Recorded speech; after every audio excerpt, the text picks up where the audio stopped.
લાઈફમાં પહેલી વાર કરું છું સ્કૂબા ડાઇવિંગ. જય દ્વારકાધીશ મિત્રો, કેમ છો? હું છું તમારો સાહિલ નાગા બ્લોગ. જોકે સુરતથી દ્વારકા આવ્યો તો સાયકલ લઈને. જોકે અમારું 700 કિલોમીટર કમ્પ્લીટ થઈ ગયું છે. જોકે અત્યારે જો તમને સવારના દ્વારકાધીશના દર્શન કરાવી, તમે ખાલી બ્લોગને લગી જોતા રહેજો. જોકે તમારા સાથ, તમારા સપોર્ટ, તમારા કારણે જો અમારા 700 કિલોમીટર સાયકલ યાત્રા કમ્પ્લીટ થઈ છે. તો મિત્રો અંદર ફોનની પરમિશન નથી, મને થોડીક મારી રીતે મહેનત કરી. જોકે જોઈ છે દર્શન થાય છે કે નહીં. અંદર ફોનની પરમિશન નથી કાઢી.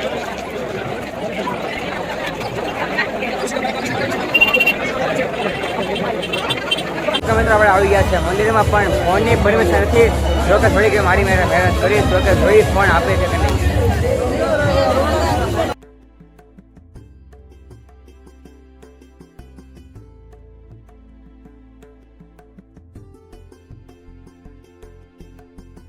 ચાલો મિત્રો અહીંથી દર્શન કરી લો. જો કે અહીંયા અંદર ફોનની પરમિશન નથી. જો કે મેં ઘણી મહેનત કરેલી છે ફોન લઈ જવાની, પણ ફોનની પરમિશન નથી. તો અહીંથી દર્શન કરી લો.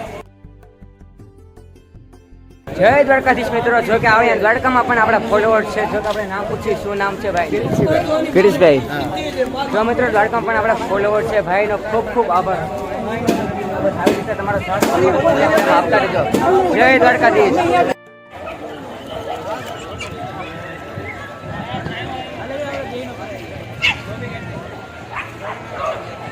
દ્વારકામાં 30 રૂપિયા મારી આપણે જોઈ શું આવે છે જમવા.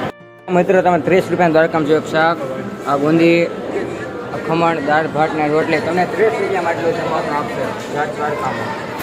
જોકે છે સામે મંદિર. આ જે મેઇન વસ્તુ છે ઝંડા અને આ બોર્ડ હવે કાઢી લઈ. જોકે કદાચ બસમાં ભાંગતોડ થાય તો કાઢી લેવું સારું.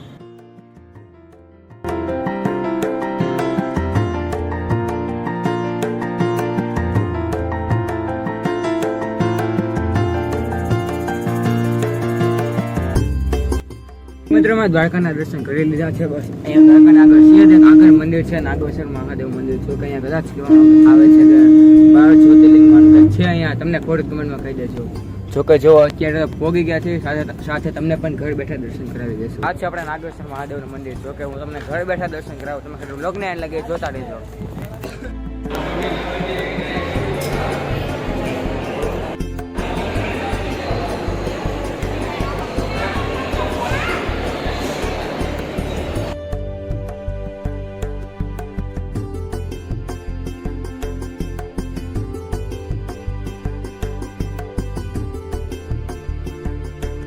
આ છે મહાદેવની મોટી વિશાળ મૂર્તિ. જો કે નાગેશ્વર મહાદેવ મંદિરના મંદિરે છે. જો કે તમે પણ ઘરે બેઠા દર્શન કરી શકો છો. તો મિત્રો બેટ દ્વારકા પોગી ગયા છે. જો કે હવે નાવાનો વિચાર છે. આજે નાહી લઈ.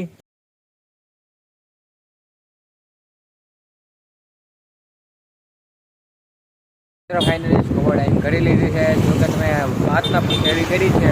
જો એક આ છે પુલ એવો છે, કદાચ તો દ્વારકા બીચનો હશે, બહુ ખ્યાલ નથી પણ હશે કદાચ.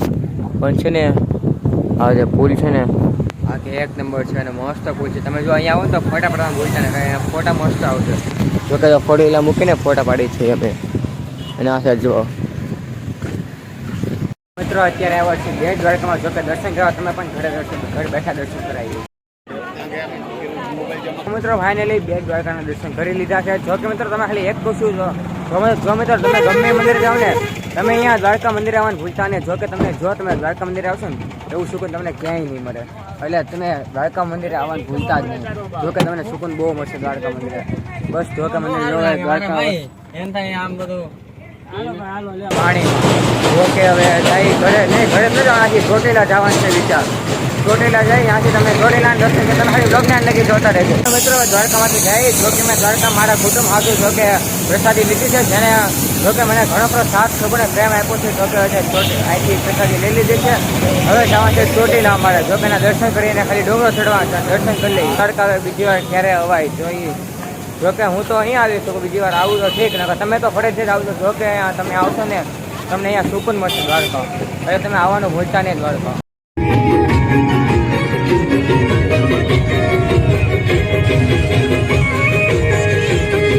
ફાઇનલી મિત્રો આપણે બ્લોગનો એન્ડ કરીએ. જો કે અત્યારે અમે છીએ ભરતભાઈ બોરિયાના પેટ્રોલમાં ઉપર. જો કે અમને જો કે રાજકોટમાં વચમાં આવ્યું તો અહીંયા ના છે. બસ મિત્રો અહીંથી જવાના ચોટીલા. કે ચોટીલાના બ્લોગ હું અલગથી મૂકવાનો છું, જોવાનું ભૂલતા નહીં.